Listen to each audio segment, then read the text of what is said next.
Hi ඉතින් කොහොමද සුබ දවසක් ඒවා ආදරණීය මගේ යාළු හැමෝටම ඉතින් ඔන්න පුංචි වීඩියෝ එකක් අරන් එන්න හිතුණා අසනීප තත්ත්වෙන් ඉන්නේ මේ දවස් ටිකේම උණ හැදිලා හේත් කමන්නේ කියලා වැස්සෙම ඔයාලා වෙනුවෙන් පුංචි වීඩියෝ එකක් අරන් එන්න හිතුණා ඉතින් මේ තියෙන්නේ මගේ තවත් එක ටනල් එකක් ඉතින් මේකේ මම මේ සමහර පෝච්චි වල පැල නෑනේ. ඒ නැත්තේ මම මේවා කට් කරලා තියෙන්නේ. ඒකයි මේ පෝච්චි වල පැල නැත්තේ. ඉතින් මේ තියෙන්නේ බැංකොක් වලින් ආපු නෙදර්ලන්ඩ් ඇන්දෝරියම්.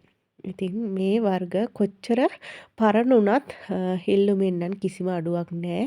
හැමදාම එක වගේ මාකට් එකක් තියෙනවා මේ ඇන්තෝරියම් වලට. ඉතින් මගේ මේ නෙට් හවුස් එක ගොඩක් පරණයි. මේ තියෙන්නේ මං ඉස්සෙල්ලාම හිටවපු පැල ඒ පොට් ඒ විදිහටම තියෙනවා. ඒ වගේ ආයි පැල දදා මට සෑහෙන මුදලක් හොයලා දීපු මල් පෝච්චි ටිකක් තමයි මේ තියෙන්නේ. ඒ වගේම මේ නෙට් හවුස් එකේ මං සෑහෙන්න හොයලා තියෙනවා. ඉතින් හැමදාම කියනවා වගේ මගේ ආදරණීය යාළුවෝ කියනවනේ මම පැල විකුණන්න දානවා චුට්ටක් පෙන්නන්න තවාන කියලා. ඉතින් මේ තියෙන මගේ තව එක නෙට් හවුස් එකක්. වැස්සත් එක්ක වල් බිහි වෙලා මට අසනීප තත්ත්වයයි ඔක්කොම නිසා මට සුද්ධ කරගන්න බැරි වුණා. දැන් ඊගාවට අවුවක් වැටෙනවත් එක්කම පටන් ගන්න ඕන මේකේ පැල ටික සුද්ධ කරලා පිරිසිදු කරගන්න. ඉතින් මේ බලන්න මම පටන් ගත්තේ හරිම පුංචිවට. මං ඉස්සෙල්ලාම පටන් ගත්තේ පැල 160කින්. 160 අද මට මේ වගේ ලොකු තවාණක් කරලා දීලා තියෙනවා. ඉතින් මේ නෙට් හවුස් එකේ පැල 160න් පටන් ගත්තට දැන් පැල මං හිතන්නේ 2000කටත් වැඩි ප්‍රමාණයක් මේ නෙට් හවුස් එක ඇතුලේ තියෙනවා. ඉතින් මට ඉඩකඩ පහසුකම් මදි. ඉතින් මං අතරින් පතරින් දාලා කොහොම හරි ඉඩ හදාගෙන මගේ නෙට් හවුස් එක මං කරගෙන යනවා. ඉතින් හැමදාම නෑ බෑ කියන ඔයාලට තමයි මම මේ කියන්නේ පටන් ගන්න. පැල 10ක් හරි 5ක් හරි කමන්නේ. ඔයාලට පුළුවන් විදියට අරගෙන මේ වගේ කට් කරලා පැල බෝ කරගන්න. ඉතින් අපිට බැරි වෙන එකක් නෑනේ. අපිට අවුරුද්දක් බලන් හිටියත් ඔයාගේ පැල ටික බෝ කරගත්තම ඉවසීමෙන් ඉඳලා ඔයාට ඔයාගෙම කියලා සේල් එකක් කරගන්න පුළුවන්කම තියෙනවනේ. ඉතින් උත්සාහ කරලා බලන්න හැමදාම වගේ මගේ යාළුවන්ට මම කියන්නේ අපි උත්සාහ වුණොත් තමයි අපිට දිනන්න පුළුවන් වෙන්නේ. ඉතින් මම 160කින් පටන් ගත්තේ ඒ කාලේ එක කාන්තාවක් හිටියා. ඒ කාන්තාවගේ වීඩියෝ එකක් දැකලා තමයි මම පටන් ගත්තේ ඇන්තූරියම් කරන්න ඕනේ කියලා. ඉතින් මල් වලට තියෙන ආසාවටම මම මගේ අක්කවත් ඇදගෙන මගේ අක්කා කියන්නේ ISO ඇන්තූරියම් එයාවත් ඇදගෙන මම ගියා එයාගේ පැල බලන්න.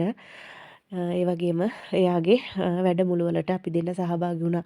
ඉතින් අපි එයාලගේ පැල අරගෙන අන්තිමේට එයාලා අපෙන් පැල ගන්නවා කියලා ගත්තේ නෑ. ඉතින් අපි හරි අසරණ වුණා. මම මගේ අක්කත් අරගෙන ඇදගෙන ගියපු නිසා මම තවත් අසරණ වුණා. ඊට පස්සේ මට ඕන වුණා මේක අපි විහිං දිනන්න ඕන දෙයක්. අපි මේක කරන්න ඕන.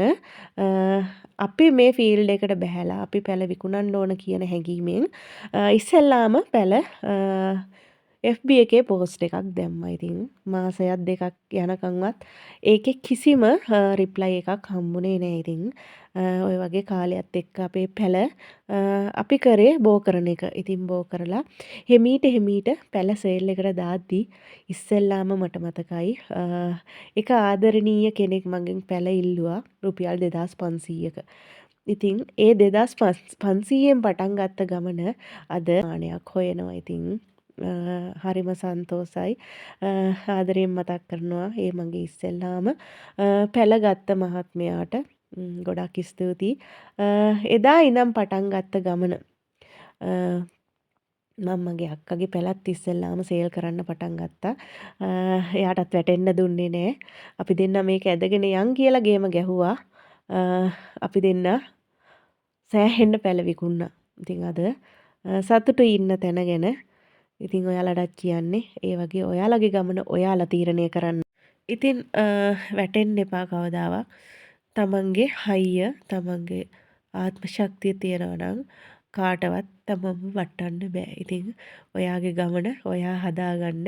ඉතින් මං හිතනවා මං ඔයාලට මොනම හරි විදිහකින් මගේ වචන ටික ප්‍රයෝජනයක් වෙන්න ඇති කියලා. ඉතින් එහෙනම් TSK ප්ලාන්ට් නර්සරි එක හැමදාම රැඳිලා ඉන්න. අදට ගිහිල්ලා එන්නම්. ඔයාලා හැමෝටම බුදු සරණයි.